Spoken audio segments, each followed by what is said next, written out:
Chapter 41. Empowered. After a crazy Friday with questions pouring in from the interview and final exams looming the following week, Professor Lemans met Evan in the Paradise Room to observe the tinies. Both of them had their black books and pens in hand. The books were nearly full, and the last entry had been March 15th. April 3rd, the professor wrote at the top of his page. He wrote several paragraphs about his meetings with the various committees and the public interview. Then, leaving the negativity aside, he recorded the interesting details of life in the dome. The tinies are 18 months old and have been in paradise since they were 10, he wrote. Most of the young men are growing beards and the girls have turned into young ladies. In 3 days, paradise goes on show, for better or worse. Odin and Ponzi have been in self-imposed isolation for the last few days, eating only honey buns, which must be stale and hard by now. Louis has had at least one weekly evening session with all the tinies, and some have come back for more. Zahir has taken many of his suggestions to heart and is showing good servant leadership. I've been impressed by Kenzie as well, who is reliable, selfless, and quick to respond to the needs of others. Louis has talked to Amy and discovered that she is still dealing with post-traumatic stress from the fatal accident, her own near drowning, and witnessing small animals die. She is depressed and anxious about Louis and Fredo aging, and feeling left out by a few important friends.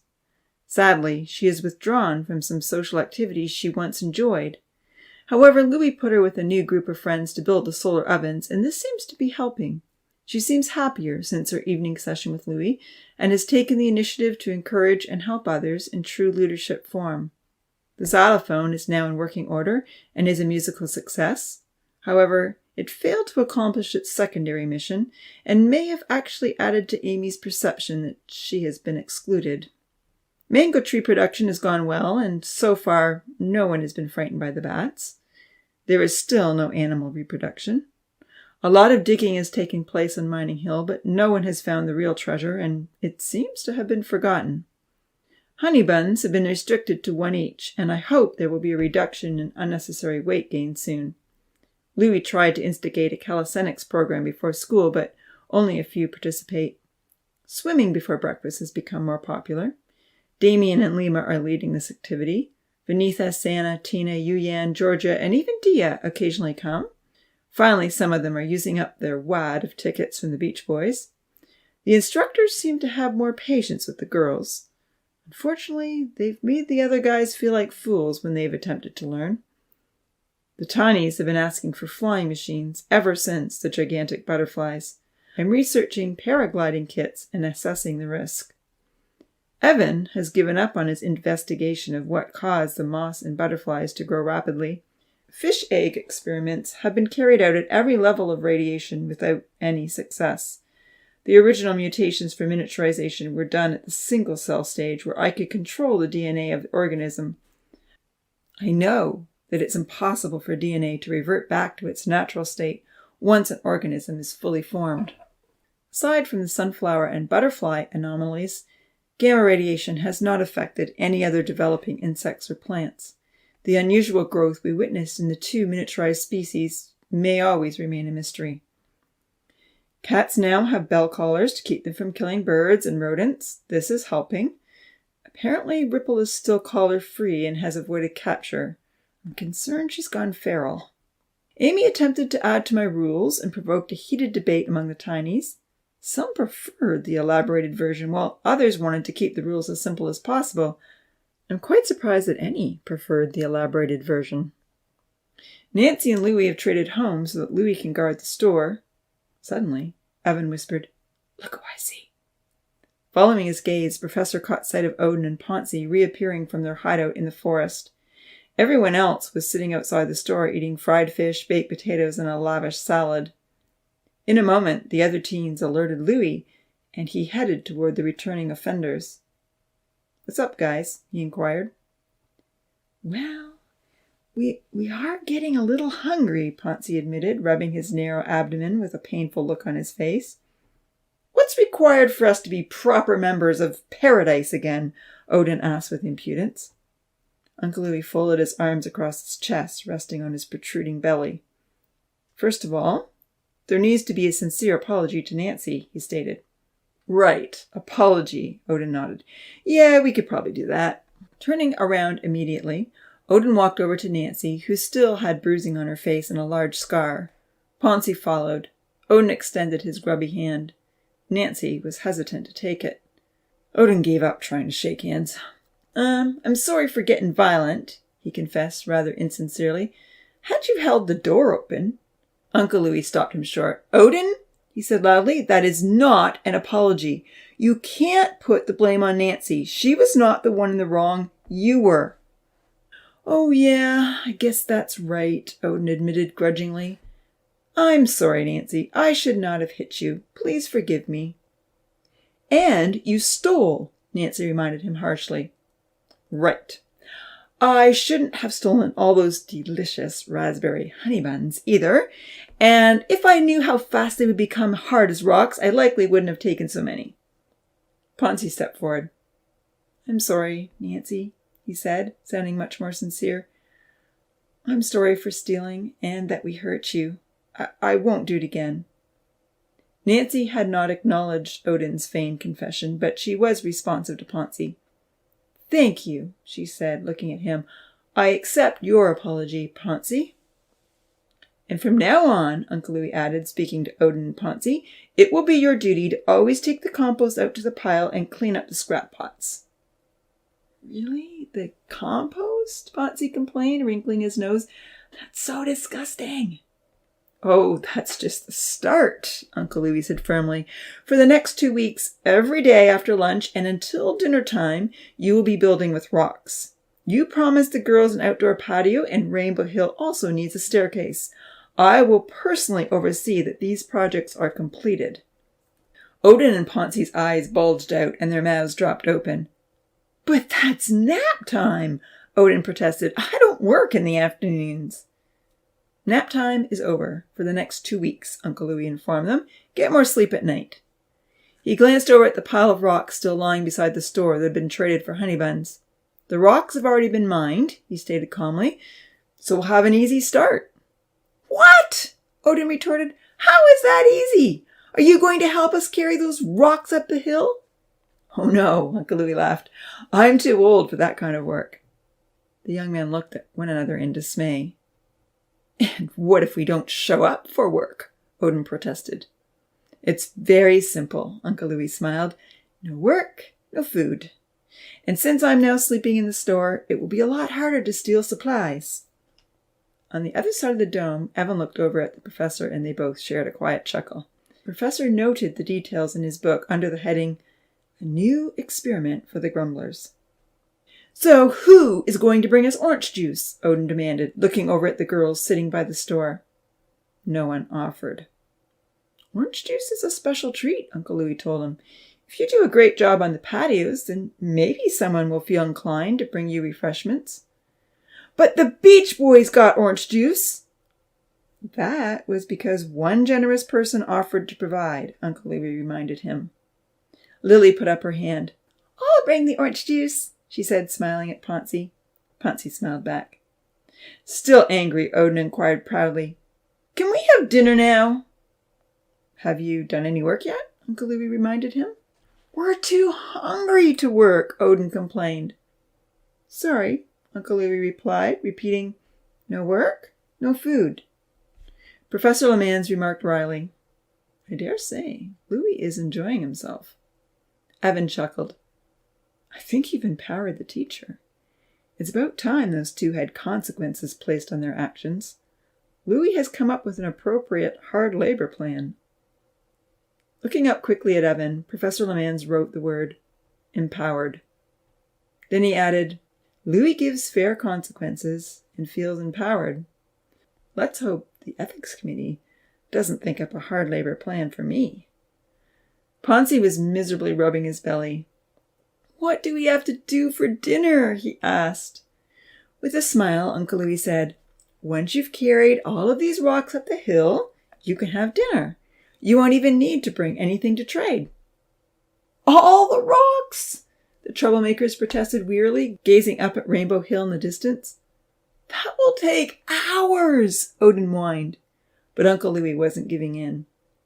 The scientists watched with interest as the grumbling tinies found carry carts and began pushing the rocks up the hill.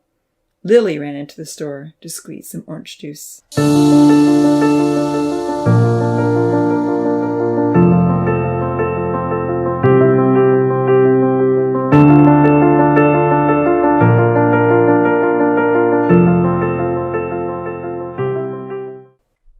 Chapter 42, Overcoming. While they were serving breakfast the next morning and Amy was frying the fish, she heard the train come in. Kenzie and Milan rushed out to unload it.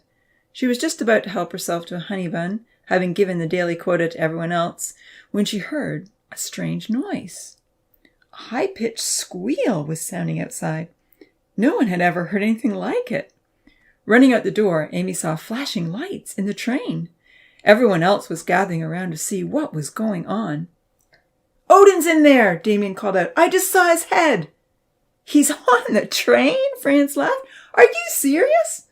"It was your idea," Damien retorted. "Never ever give Odin ideas." Eventually, the door slid open, and a red-faced Odin and laughing Ponzi emerged. Once they were off the train and the doors were closed, the alarm stopped and the train backed out as normal. "Thought we'd try it," Odin swaggered. "It can't hurt to test all our options." Uncle Louis came running over, shaking his head in disbelief. What were you thinking?" he asked the attempted stowaways as he tried to catch his breath. His face was quite red. "Let's go have a chat immediately." "But we have to have a talk with you tonight," Odin grumbled.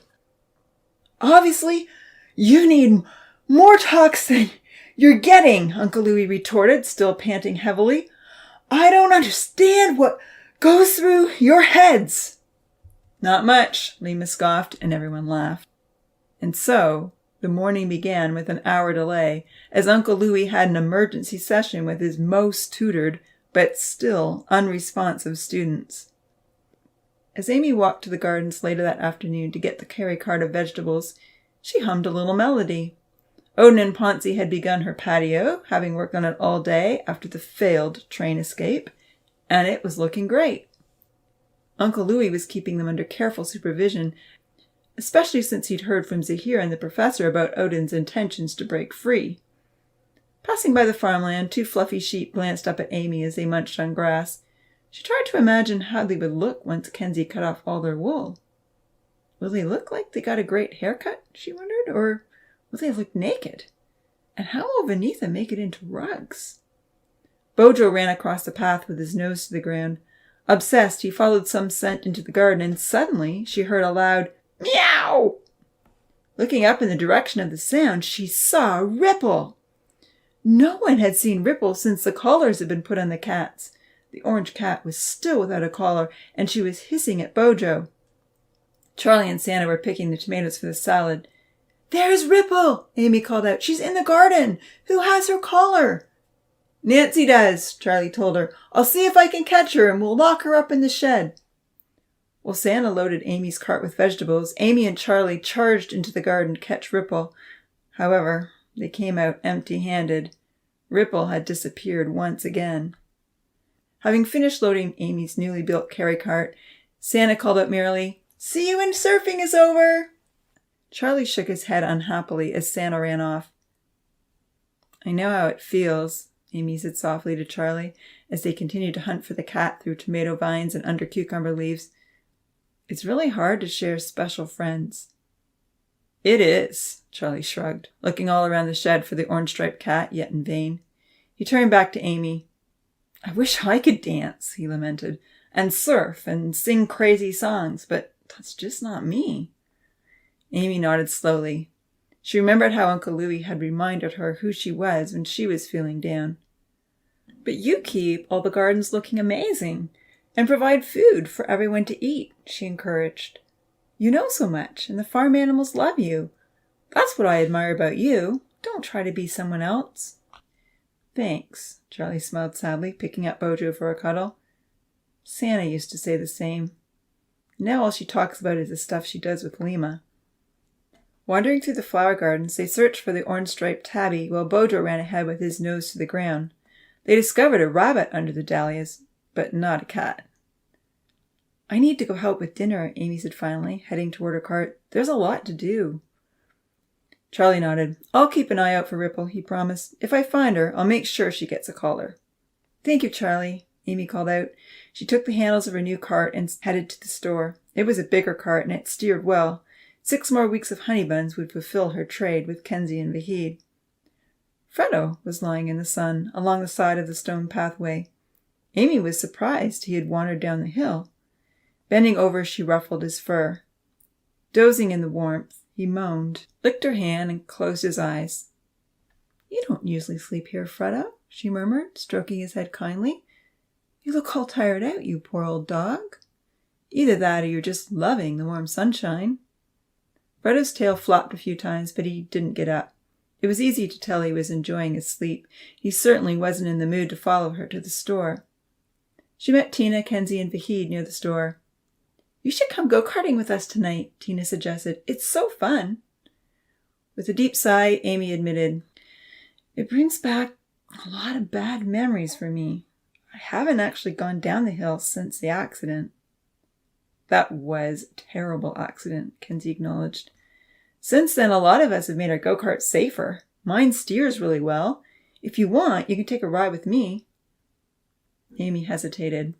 Her first inclination was to avoid go-karting forever. But then she thought about Uncle Louie's encouragement and how much fun it used to be. Did she always want to be labeled a whoosh? Kenzie noticed the hesitation and reminded her, "We've been riding almost every night, and it's been safe." Tina's freckled face lit up with a kind smile. "You should come, Amy," she encouraged. Vahid assured her, "Kenzie is a very safe driver." With a quick glance behind him, he saw Franz approaching. Smiling, he added loudly, "But you may not want to ride with Franz." Franz was right behind them. "Hey, what do you mean?" he asked indignantly, tossing his stringy brown hair out of his eyes. Tina laughed. "The guys race a lot of the time." "But we've never had an accident," Franz argued. "Aside from your wheels popping off when you hit the train track," Tina recalled. "Yeah, but no one got hurt." The others laughed. "Or the time that y'all smashed into each other," Kenzie chuckled. "That was planned, fully planned," Franz retorted. Amy smiled. "I'll ride with you," she said quietly to her freckle-faced friend. Looking up with surprise, Kenzie said, "Great! After dinner, then." As Amy helped prepare the meal, she felt more lighthearted than she had in weeks. She was looking forward to go-karting with everyone else. The thought still scared her a little, but it had been way too long since she'd enjoyed fun times with the others. Happy feelings always led to melodies, and she hummed a merry tune.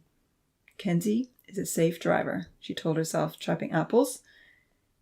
"You're singing today," Nancy observed as she kneaded bread for dinner. "I haven't heard you sing for ages." "I'm going go-karting tonight," Amy told her proudly, pouring oil into the pan. "I'm going to go and try and overcome my fears." "Good for you, Amy," Nancy praised. Olan looked up with admiration as he started to wash the vegetables for the salad, but he didn't say anything out loud. When she started frying 4 of the 20 apple honey buns that she was allowed to make, Amy heard Georgia playing the xylophone. It was now in full working order, and the sound caused delightful shivers to run up and down Amy's spine.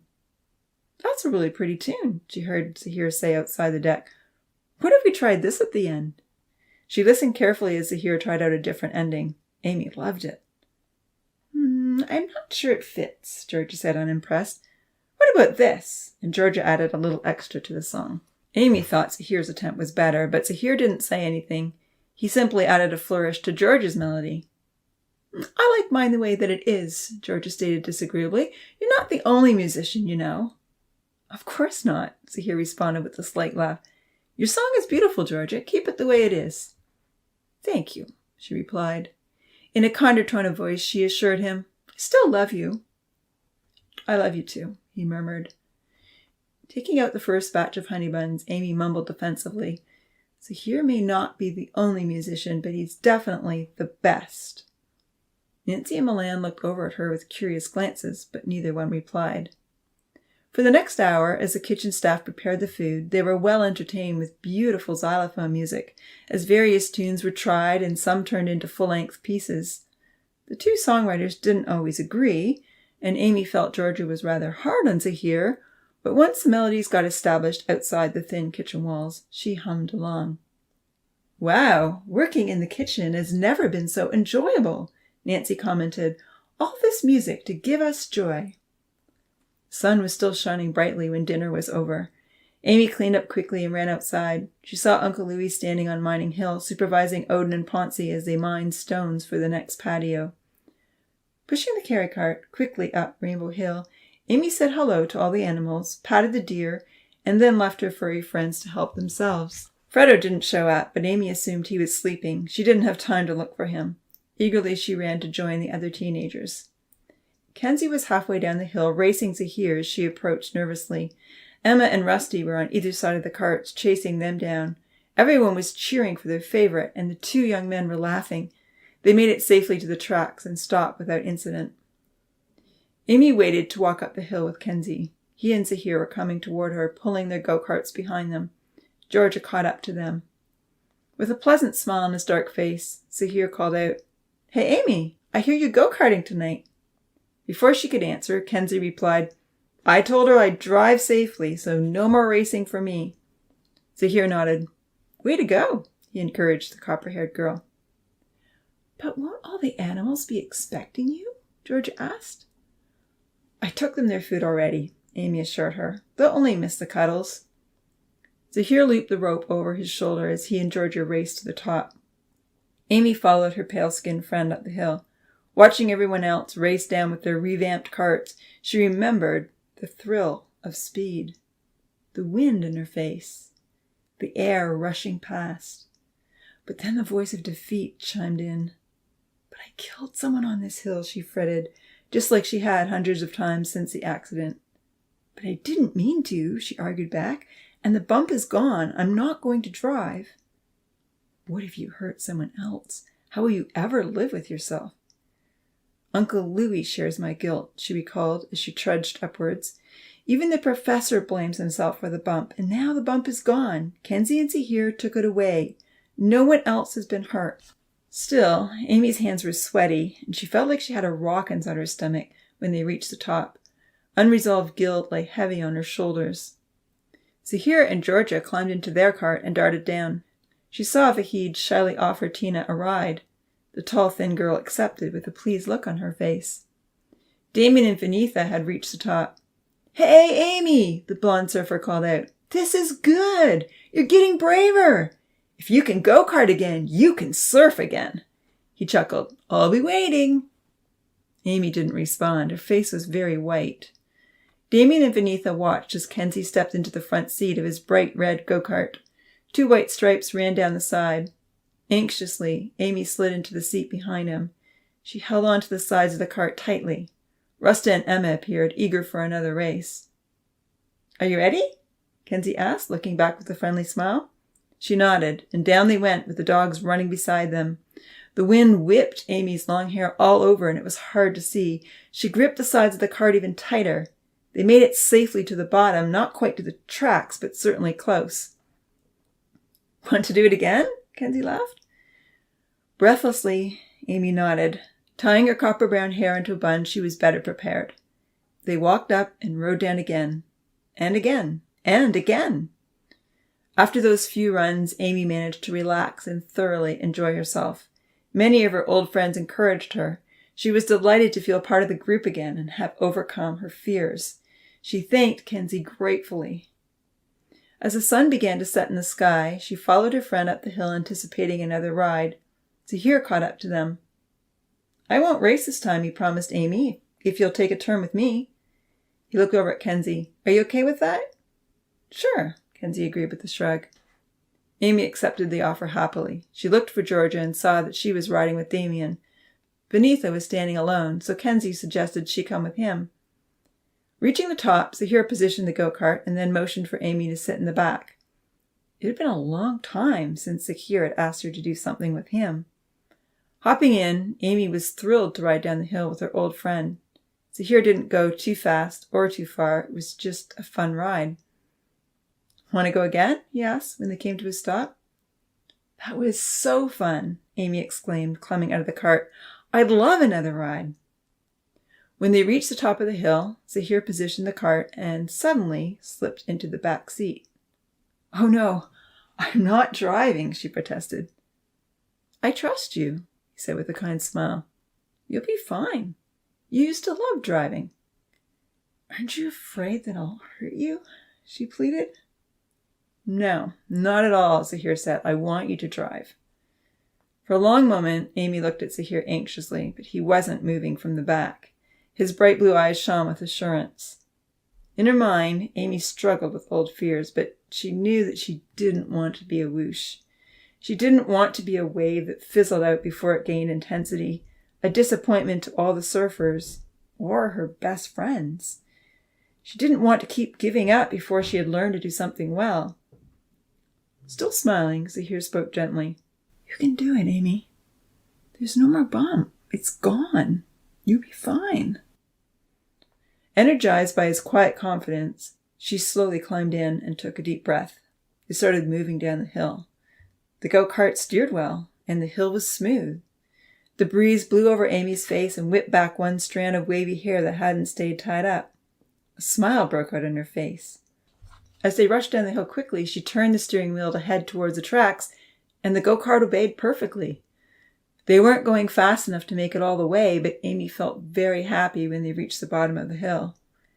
Stepping out of the cart, she looked over at Zahir and laughed. "We made it!" she cheered. "We made it safely!" "I'm proud of you," he smiled warmly. "Let's go again." On her next try, the go-kart almost reached the tracks. "And now you're racing," Zahir teased with twinkling eyes. "That didn't take long." "Thank you for encouraging me," she laughed merrily. "I never liked being a whoosh." "I don't think you're a whoosh," he assured her. "But I do think that maybe both of us sometimes struggle with doubt." For a moment they shared a look of understanding, but then Georgia came running over to whisk Zahir away.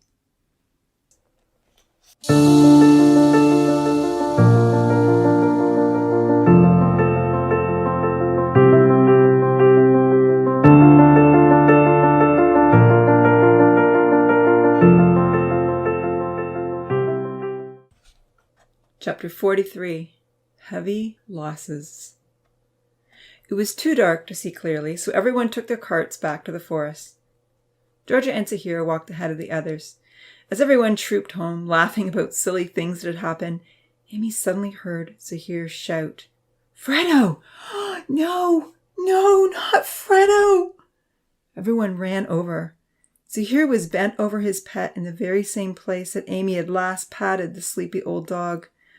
One look at his stiff, unyielding body, and everyone knew that Fredo had died. With tears pouring down his face, Zahir picked up the stiff, golden body. Uncle Louis heard the commotion and came running from the store. In the dim light, Amy saw the fixed, glassy-eyed stare in Fredo's eyes as his head dangled awkwardly over Zahir's arm. It was a look she remembered well. As tears streamed down her cheeks, Amy longed to comfort Zahir, but Georgia was already on one side. Kenzie, Fahid, and Charlie were on the other. Uncle Louis sent Lima and Franz for shovels. Sobbing, Amy followed the sad group. Losing Fredo was painful. He had always been such a faithful, loving friend. "I want him buried on Rainbow Hill," Zahir cried. "Right near my house. Please, Uncle Louis." "Of course," Uncle Louis said, coming in behind the group and rubbing Zahir's back affectionately. "Are you okay to carry him all the way up the hill?" "I am," Zahir stated firmly. "Oh, poor Fredo. I wish I'd been with him. I didn't know he was ready to die." Tears ran down his face as he pleaded, "Uncle Louis, I feel terrible. I should have been there. I should have stayed with him. I can't believe he died all alone." Inside, Amy had the same regrets. Had she not been go-karting, she would have been feeding all the animals. She would have realized something was wrong with Fredo when he didn't show up. She could have stayed with him so that in his final moments, he hadn't suffered alone. Zahir and his friends trudged ahead. Amy trailed behind. A terrible sadness was filling her heart once again as she thought of all the lonely times Fredo had come to her side. How she wished she had been there for him. She felt that she had lost a favorite pet as well. Everyone, except Odin and Ponzi, shared in the burial. and the sad silence around the grave. "I'll paint you a picture of him," George assured Zahir. "It will be a reminder of your favorite dog." Zahir nodded appreciatively. "That would be really nice," he said. The loss haunted a few of the tinies the next day. Not even the sun shone. The sky remained overcast behind the black crisscross patterns above. The solar ovens couldn't heat up to cook the bread. All through the school lessons and while they worked on their projects, no one could experiment without the sun, and the merriment was lacking. Amy didn't sing in the kitchen that afternoon. No one played on the xylophone. Zahir hardly said a word all day, not even to Georgia. Most of his friends gave him space to grieve. But Amy saw Uncle Louis give him a couple of hugs. Kenzie and Vahid stayed by his side. Later that evening, Amy avoided Rose's Hill once she was finished in the kitchen. She didn't feel like having fun. Heading to Rainbow Hill with her carry cart overflowing with food scraps, she wanted to be alone with her animal friends. On her way up the hill, she caught a glimpse of Ripple, just a quick flash of orange stripes behind a tree. "I'm going to get you," she said quietly. "You're getting a collar tonight." Slowly she snuck up on the cat. Ripple was well hidden behind a tree, only the wildcat had forgotten about one long body part. Amy smiled as she saw the orange tail twitching from behind the oak. As soon as she was close enough, she grabbed the tail. With an angry meow, Ripple turned to run, but Amy was more determined to catch her than the cat was to get away. Snatching Ripple up in her arms, she suddenly saw the feathers on the ground. Pretty, brightly colored feathers, yellow, green, and red. Nearby were some bones and 2 skinny legs. Horrified, Amy almost dropped the squirming, scratching cat. She couldn't speak. She was too shocked to even cry. Ripple had killed Colors. With a vice-like grip on the back of the animal's neck, Amy marched down the hill with Ripple in her arms. Ignoring the sharp claws that were ripping at her clothes, she took the striped orange cat to the store. Thankfully, Nancy was still there, organizing supplies on the shelves. Without a word, Amy handed the killer cat to her friend. "Oh, thank you," Nancy said at first. Then she looked more closely at Amy. "What did Ripple do?" Amy just shook her head as tears began to roll down her face. She didn't want to yell at Nancy or anyone else, and she was very afraid if she opened her mouth, hurtful, nasty words would come out. "Did Ripple kill another bird?" Amy nodded and fled.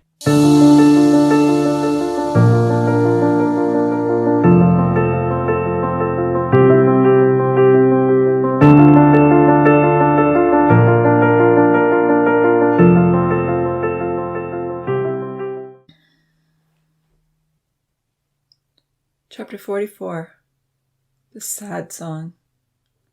With tears flooding her eyes, Amy blindly pushed the carry cart of kitchen scraps up the hill. Then, just in case they were watching on the other side of the hazy sky, she poured out her heart to Professor and Evan, telling them what had just happened. Sadly, on the other side of paradise, neither scientist was there at that moment to hear or to see. Leaving the cart so the animals could help themselves, Amy fled to her room, closed the door, and dove into bed. She cried and cried and cried some more. Eventually, once go-karting was over, the other girls came home and headed to their rooms. The shouts of laughter down by the lake finally subsided, and paradise became peaceful and quiet, with only the occasional call of a loon. However, the peace and quiet wasn't comforting. Amy felt the blackest hole ever inside her heart. It didn't seem like it could be filled or healed. Alone in her big white bed, Amy kept imagining the evil cat Ripple pouncing on her bright, beautiful little bird. She was filled with remorse that she hadn't been there to save him. "I'll never see Colors again," she mourned sadly. "He'll never be perched on my windowsill, waking me up in the morning, or flying down from the sky to sit on my shoulder." She remembered Color's silly, jealous attacks on Freddo. "And I'll never see Freddo again either," she sobbed, still missing the faithful dog dreadfully. Fredo had always been waiting for her to visit Rainbow Hill in the evenings and was so happy to waltz over for his morning cuddles when his master was out fishing. Both pets had died a day apart. In the past, only happy, thankful feelings had overflowed into melodies, but now Amy felt a strange, compelling desire to sing a sad song. She felt she must take all the suffocating pain and emptiness and release it from her heart. She just knew it was something she had to do. Rising out of bed, she pulled on the white ribbon dress that she had worn for the first celebration in paradise. The white dress was her special singing dress. With great sadness, she took off her shining moon necklace and hung it on her bedpost. With a sob, she thought, I didn't save any of my animal friends. I wasn't even there for them when they died. I can't wear this. Tiptoeing down the spiral staircase and out of the house, Amy closed the door quietly behind her. I must sing softly, she told herself. I don't want anyone to hear me. I just need to sing alone. Only a little moonlight gleamed through the darkness of the night, and before Amy had reached the clearing, a passing cloud obscured the light completely. She was thankful for the dark. To one side, an unusual blue glow dimly illuminated the horizon, but she didn't know what it was, and she didn't care. Knowing it was very late at night, she didn't expect anyone to be looking in on paradise. Grief was strangling her heart as tears streamed down her face. Deep inside, a quiet, haunting melody was building. Before she knew the words, she stood on the hill looking out towards the lake and softly hummed the music. First and foremost, the sad song was about colors being killed and Fredo dying, but it was also about losing Rosa and the little gray rabbit. The sadness encompassed the memory of giant moths and butterflies lying lifeless on the ground, Damien looking at Venitha the way he used to look at her, Zahir and Georgia spending all of their time together and none of it with her. It was about Uncle Louis getting old and her fears that he might die. It was about trying to help the professor explain his rules and only making things worse. It was even about restrictions on her first success ever, the creation of honey buns. There's a dark feeling inside, she began softly, and I never wanted to feel it. I felt it when I cried, when colors and Fredo died, when special friends left my side, and I'm falling into the darkness. Joy used to be in my heart. Thankfulness was such a part. But now all I feel is this pain. And my tears, they run down like hot rain. Those tears began to flow so hard that Amy couldn't sing anymore. With her head in her hand, she stood on the hill and wept. A rustling sound made her turn around. Amy, a familiar voice whispered. Please don't cry, Amy. Sad eyes met hers and strong arms reached out. You're making me cry, Zahir told her gently as he drew her close. Together they cried on each other's shoulders and the blackness turned to gray. I heard about colors, her old friend whispered. I'm so sorry. Amy sobbed quietly. And you must be missing Fredo. I sure am. I miss him so much, Zahir admitted, keeping his voice low. I keep remembering how cold and stiff he was in my arms, and it just breaks my heart. He used to sleep with me every night, and now he's not there anymore. And I wasn't even beside him to say goodbye, Amy. I didn't stay with him when he needed me the most. They both cried a little more. I couldn't sleep, Zahir whispered. And then I heard your song and I knew we needed to sing it together. But I can't, Amy told him sadly, pulling away. Zahir, I can't sing this song with anyone. It's way too sad. Looking at her thoughtfully, Zahir let her go. With a sigh, he glanced toward the lake and stroked his beard. Then we need a new song, he suggested. One that we can both sing. Collapsing in a heap of white gauze and ribbons, Amy looked up through her tears with a hopeful expression. Like what? As wispy clouds passed over the moon, a little light shone across the water.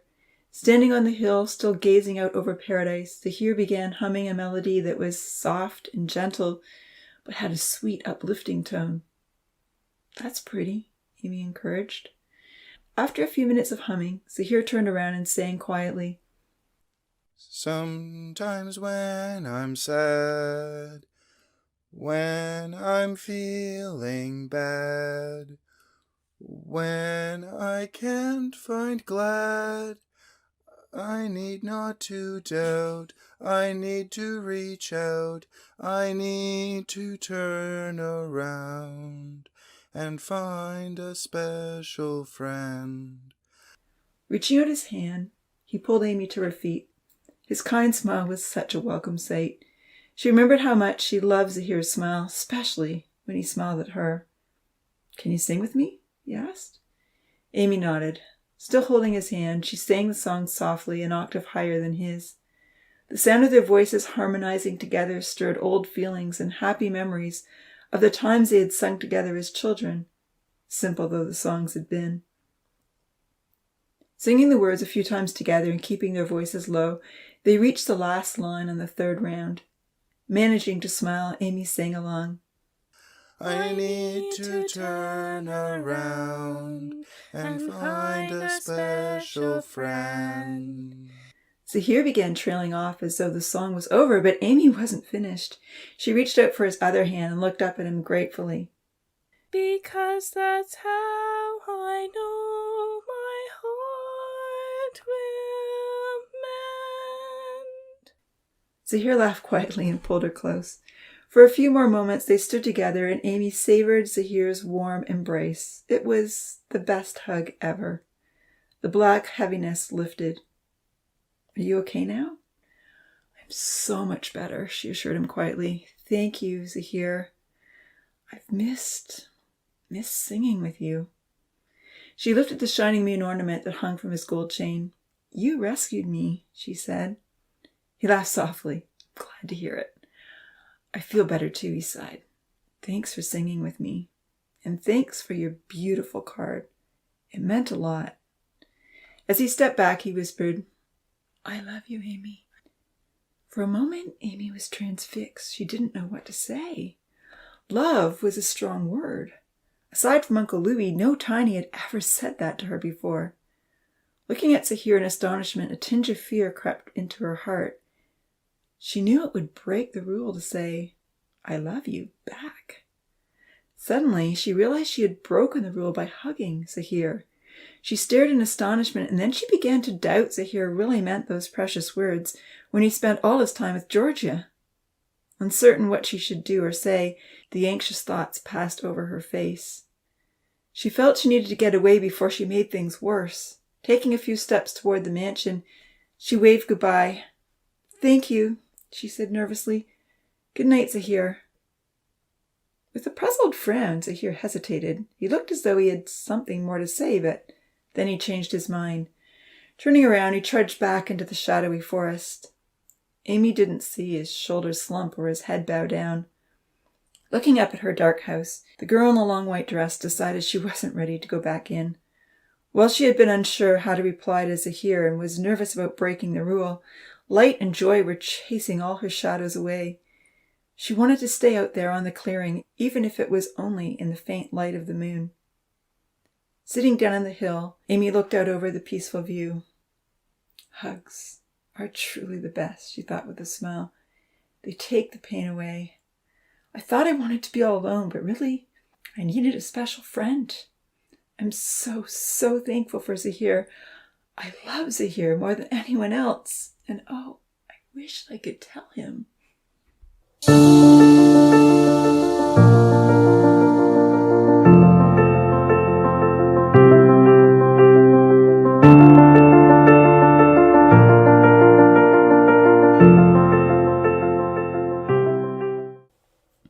Chapter 45, Overheard. Little did Amy, or Zahir, or anyone inside Paradise know that a group of scientists were coming to observe them the very next day. However, Professor Lemans was very well aware and was working late into the night. He had put up all the posters in the viewing hall and arranged the display several times. Then he had marked the last set of molecular biology exams he'd ever mark, with the termination of his teaching career, and was attempting to finish a brief outline of the tiny experiment. All the lights were off in the office so that he wouldn't disturb the tiny's sleep, but a blue glow emanated from his computer. Working away in the darkness over the speakers, he heard a door open and shut in paradise. He was surprised that anyone was still awake. It was nearly 1 o'clock in the morning. Unconcerned, he continued to leaf through the records in his black book and type up the more relevant details of his experiment. The first 20 scientists would be arriving at 10 in the morning, and he wanted to hand them his outline, knowing this information would be helpful for them to consider. Dimly, he became aware of the saddest strain of music he'd ever heard, and then he heard the words.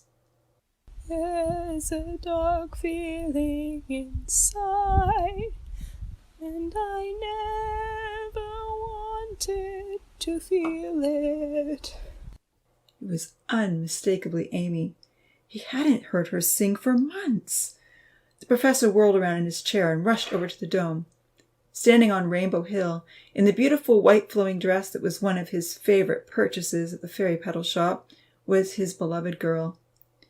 He fully intended to love all the tinies equally, and he would never have freely admitted that Amy was so extra special to him. But in reality, that is just the way it was. Hearing her sing such a tragic song caused him great distress, and then she began crying. Such deep sobs brought back the dark days of his own life. Her song encapsulated the tragic, painful moments when he'd realized his precious family had been lost in the fatal plane crash. Watching her, he thought, "Sat alors, this can't be. Amy used to be the happiest of all the tinies. How can she possibly be feeling so sad in my beautiful world?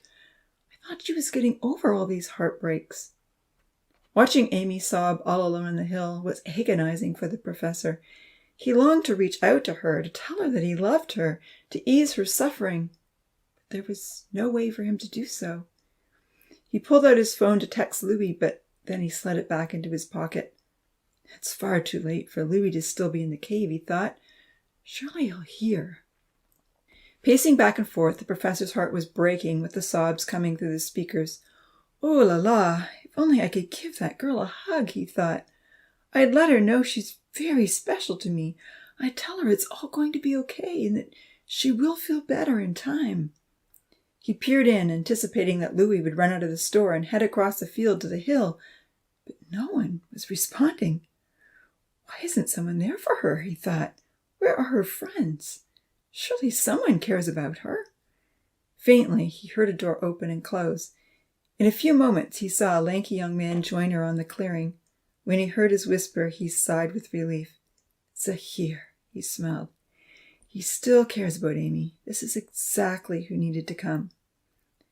Seeing the two tinies cry together on the hill was very touching and disturbing. Why are they both so sad, he questioned, as he listened carefully. He heard that they had both lost their pets, and he began to understand. I wish I could make all the tinies live longer, he thought regretfully. I wish I could undo death. As much as I have tried to make their world perfect, death is the one enemy I just can't defeat. And then Zahir began to hum a new tune. The professor ran to get his phone and pressed the arrow to record the music.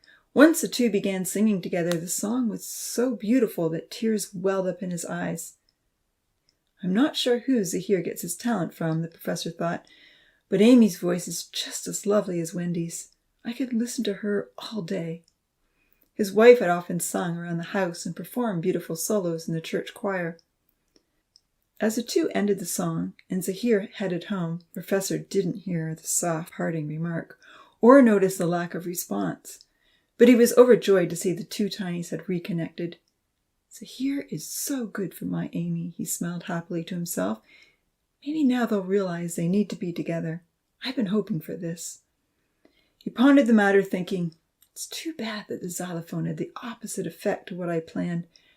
Perhaps I should send in some project just for the two of them to do together, so that I can keep things going in the right direction. I could instruct Louis to ensure that only Amy and Zahir work on it. But no, he thought, Evan would never forgive me if I interfered in such an overt way. I can't instruct Louis to force them together. They must have, well, free will. He thought hard. But maybe I can think of something else, something like the xylophone. Maybe now that they've finally reconciled, they'll be more inclined to choose to work on something together. What could it be? Pacing in front of the dome, the professor noticed that Amy had not moved from the hill, but he could tell she was at peace. There were no more sobs or cries of distress.